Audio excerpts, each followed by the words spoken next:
Good evening, dear friends. Welcome to American Nostalgia.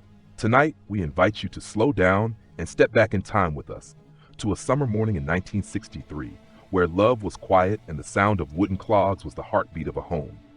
This is Episode 1, The Sound of Mother's Wooden Clogs in the Summer of 1963. There are certain sounds in life that time can never quite erase. They don't fade, they stay soft, familiar, like an old lullaby you didn't know you still remembered. For me, it wasn't the noise of the city or the ticking of the clock on the wall. It was the sound of my mother's wooden clogs tapping gently across the old wooden floor each summer morning. I was 9, wide-eyed, still wrapped in the small world of childhood, a world where her footsteps were the most comforting thing I knew. We lived in a small white house at the end of Maple Street. The porch creaked, the fence leaned, and every morning smelled like sunshine and fresh coffee. Mama was small, her back already curved by years of hard work, but to me, she was the gentlest light in that house. She didn't need words to wake me, just the rhythm of her clogs, the soft creak of the kitchen window opening, and my heart would stir. She never let me sit at the table empty-handed. Even in hard times, she made sure there was something, a piece of toast, a dab of peanut butter, a glass of milk, always placed down gently, 2 warm hands, 1 soft smile, and a loving brush through my hair. Mama didn't talk much, but her silence was full of love. I once asked, "Mama, why don't you ever eat with us?" She smiled and said, "I already did, honey. Watching you eat fills me up."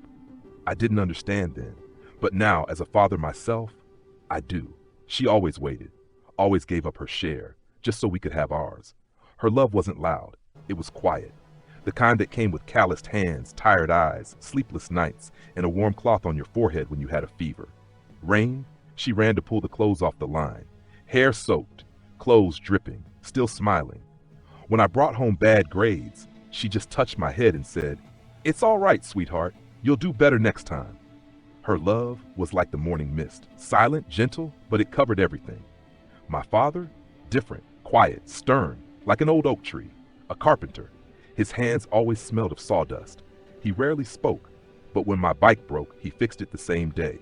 He never said goodbye in words, but he'd walk me to the gate every morning and watch until I was out of sight.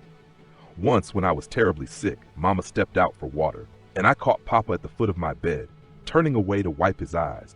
His love was silent, but deep, unwavering.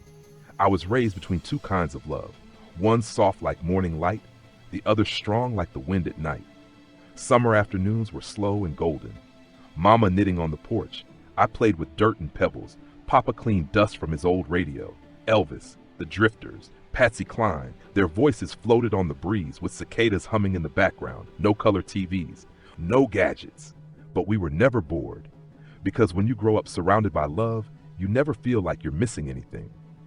One evening, sitting beside Mama, I asked, "When I grow up, will you still sit here with me?"